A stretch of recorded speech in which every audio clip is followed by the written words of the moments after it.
Hi friends, welcome to Sri Shakti 777 YouTube channel WH Clauses. Friends ఈ వీడియోలో మీరు WH Clausesని చూడబోతున్నారు.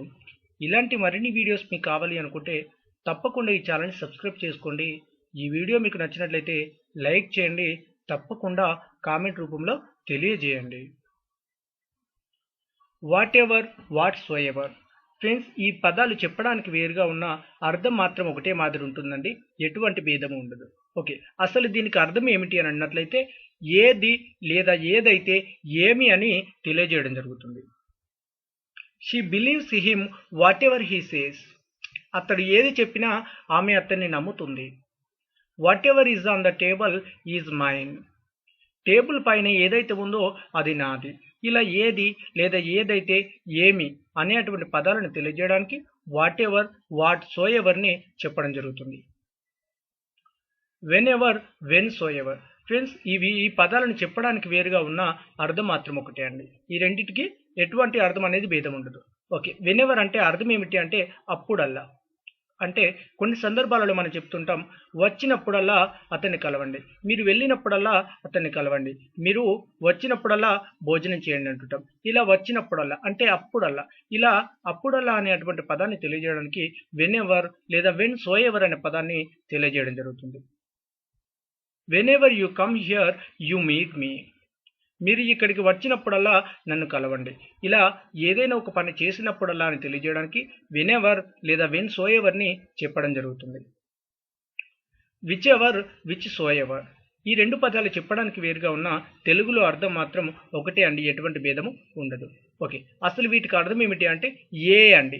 ఏ లేదా ఏది అని తెలియజేయడం జరుగుతుంది. కానీ ఏది అనే పదాన్ని చాలా తక్కువ వాడడం జరుగుతుంది, ఏ అనే పదాన్ని చాలా ఎక్కువ వాడడం జరుగుతుంది.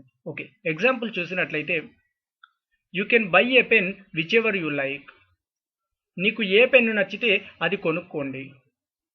ఇలా ఏదైనా ఒక పనిని ఏ అని తెలియజేయడానికి ఏ పెన్ను నచ్చితే, మనం కొన్ని సందర్భాలలో అంటూ ఉంటాం, మీరు ఏ కారులో ఉంటే ఆ కారు మనదే, మీరు ఏ రెస్టారెంట్లో ఉంటే ఆ రెస్టారెంట్ మనదే అని సరదాగా చెప్తుంటాం. ఇలా ఏ అనే అటువంటి పదాన్ని తెలియజేయడానికి మనం విచ్ ఎవర్ లేదా విచ్ సో ఎవర్ అని చెప్పడం జరుగుతుంది. Wherever, wheresoever. ఈ రెండు పదాలు చెప్పడానికి వేరుగా ఉన్న తెలుగులో అర్థం ఒకటే అండి, ఎటువంటి భేదము ఉండదు. అసలు నిజానికి వీటికి అర్థం ఏమిటి అని అన్నట్లయితే ఎక్కడికి అని తెలియజేయడం జరుగుతుందండి. కొన్ని సందర్భాలలో మనం చెప్తుంటాం, ఎక్కడికి వెళ్తే అక్కడికి అని చెప్పేసి అంటుంటాం, మీరు ఎక్కడికి రమ్మంటే అక్కడికి వస్తాను అని చెప్తుంటాం. ఇలా ఎక్కడికి అని తెలియజేయడానికి వేర్ ఎవర్, వేర్ సో ఎవర్ని చెప్పడం జరుగుతుంది. ఎగ్జాంపుల్ చూసినట్లయితే I will come wear ever you go. నువ్వు ఎక్కడికి వెళ్తే నేను అక్కడికి వస్తా. ఇలా ఎక్కడికి అని తెలియజేయడానికి వేర్ ఎవర్, వేర్ సో ఎవర్ని చెప్పడం జరుగుతుంది. How ever. హౌ ఎవర్ అన్నట్లయితే ఎలా లేదా ఎలాగైతే అని తెలియజేయడానికి హౌ ఎవర్ని చెప్పడం జరుగుతుంది. You can do it how ever you like. మీకు ఎలా నచ్చితే అలా చేయండి. అంతేకాకుండా కొన్ని సందర్భాలలో మనం చెప్తుంటాం, మీరు ఎలాగైతే చెప్తారో నేను అలాగే చేస్తాను, మీరు ఎలాగైతే నన్ను కొడతారో నేను కూడా మిమ్మల్ని అలాగే కొడతాను, మీరు ఎలాగైతే నాకు నేర్పిస్తారో నేను కూడా అలాగే వాళ్ళకి నేర్పిస్తాను అంటుంటాం. ఇలా ఎలాగైతే లేదా ఎలా అని తెలియజేయడానికి హౌ ఎవర్ని తెలియజేయడం జరుగుతుంది. నిజానికి హౌ ఎవర్ని చాలా రకాలుగా చెప్పడం జరుగుతుంది, కానీ నేను మీకు ఒక క్లాజెస్ వైజ్గా హౌ ఎవర్ని ఈ రకంగా చెప్పడం జరిగింది, ఎలా ఎలాగైతే. కానీ ముందు వీడియోస్లో హౌ ఎవర్ని పూర్తిగా తెలియజేయడం అనేది మీకు జరుగుతుంది. Who ever, who so ever. ఈ రెండు పదాలకి చెప్పడానికి వేరుగా ఉన్న అర్థం ఒకటే అండి. ఏమిటి అని అన్నట్లయితే ఎవరైతే అని తెలియజేయడానికి హూ ఎవర్, హూ సో ఎవర్ని చెప్పడం జరుగుతుంది. అంతేకాకుండా చిన్న ఇక్కడ ఎగ్జాంపుల్ ఏంటి అంటే మీకు చాలా సులువుగా గుర్తుండిపోవడానికి, ఒకవేళ సబ్జెక్ట్ స్థానంలో మనం నార్మల్ సెంటెన్స్ని చెప్తున్నాము అని అంటే నార్మల్ సెంటెన్స్లో మనకు హీ లేదా షీ లేదా దే అనే అటువంటి పదాలు సబ్జెక్ట్ స్థానంలో ఉన్నట్లయితే ఆ పదాలను మనం హూ ఎవర్కి మార్చి చూసినట్లయితే హూ ఎవర్ లేదా హూ సో ఎవర్ అని చెప్పడం జరుగుతుంది. అంటే సబ్జెక్ట్ స్థానంలో హీ షీ దే అని ఉన్నట్లయితే హూ ఎవర్ లేదా హూ షో ఎవర్ అనే అటువంటి పదాలను తెలియజేయడం జరుగుతుంది. కానీ క్లియర్గా వీటికి అర్థం ఏమిటి అని అన్నట్లయితే తెలుగులో ఎవరైతే అని తెలియజేయడానికి ఈ రెండు పదాలను చెప్పడం జరుగుతుంది. Please come forward whoever would you like to do it. ఎవరైతే చేయాలనుకుంటున్నారో వారు ముందుకు రండి. ఇలా ఏదైనా ఒక పనిని ఎవరైతే అని తెలియజేయడానికి who ever, who so ever అని చెప్పడం జరుగుతుంది. Whom ever, whom so ever వీటికి అర్థం ఒకటే అండి, భేదం అనేది ఏమీ ఉండదు, రెండు పదాలకి అర్థం ఒకటే. ఓకే, అసలు అర్థం ఏమిటి అని అన్నట్లయితే ఎవరితోనైతే లేదా ఎవరిని లేదా ఎవరినైతే లేదా ఎవరికైతే, ఈ 4 పదాలను మనం తెలియజేయడానికి whom ever, whom so ever అని తెలియజేయడం జరుగుతుంది. కొన్ని సందర్భాలలో వీటికి తోడుగా ప్రిపోజిషన్ కూడా తీసుకోవడం జరుగుతుంది. అంటే హూమ్ ఎవర్ ఉన్నట్లయితే విత్ హూమ్ ఎవర్ లేదా టు హూమ్ ఎవర్ ఇలా కూడా చెప్పడం జరుగుతుంది. ఓకేనా friends?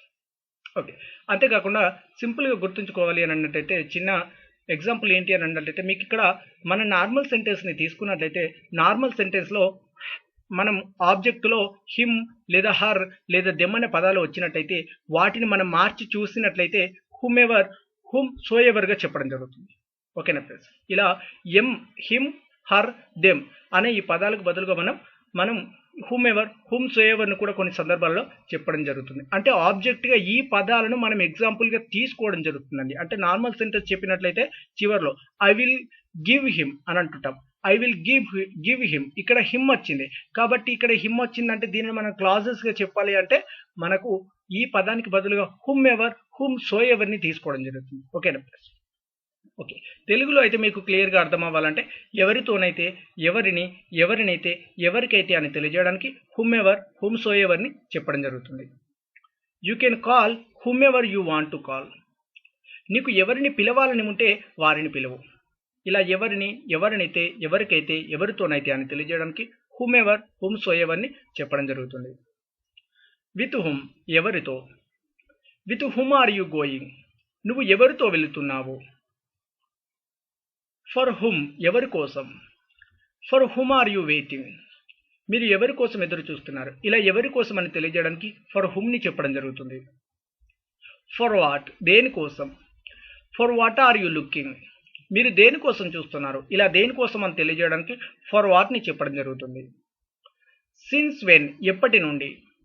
Since when have you been playing, నువ్వు ఎప్పటి నుండి ఆడుతున్నావు. ఇక్కడ వెన్ స్థానంలో హవ్ అనే పదాన్ని కూడా మనం చెప్పడం జరుగుతుంది. సిన్స్ హౌ లాంగ్ అని కూడా చెప్పడం జరుగుతుంది. ఇలా హౌ లాంగ్కి బదులుగా వెన్ని కూడా తీసుకోవడం జరుగుతుంది. ఎప్పటి నుండి అని తెలియజేయడానికి సిన్స్ వెన్ అనే పదాన్ని తెలియజేయడం జరుగుతుంది. అంటిల్ వెన్ ఎప్పటి వరకు. Until when did you wait for me, ఎప్పటి వరకు నువ్వు నా కోసం ఎదురు చూసావు. ఇలా ఎప్పటి వరకు అని తెలియజేయడానికి అంటిల్ వెన్ అనే పదాన్ని చెప్పడం జరుగుతుంది. ఎట్ విచ్ అంటే దేని వద్ద. At which bus stop are you waiting, మీరు ఏ బస్ స్టాప్ వద్ద ఎదురు చూస్తున్నారు. ఇలా ఏదైనా ఒక ప్రదేశం వద్ద లేదా ఏదైనా ఒక ప్రాంతం వద్ద లేదైనా ఒక ప్లేస్ ఏదైనా కావచ్చు, ఏదైనా ఒక దాని వద్ద అని తెలియజేయడానికి ఎట్ విచ్ అని చెప్పడం జరుగుతుంది. Thanks for watching. Please do like and share.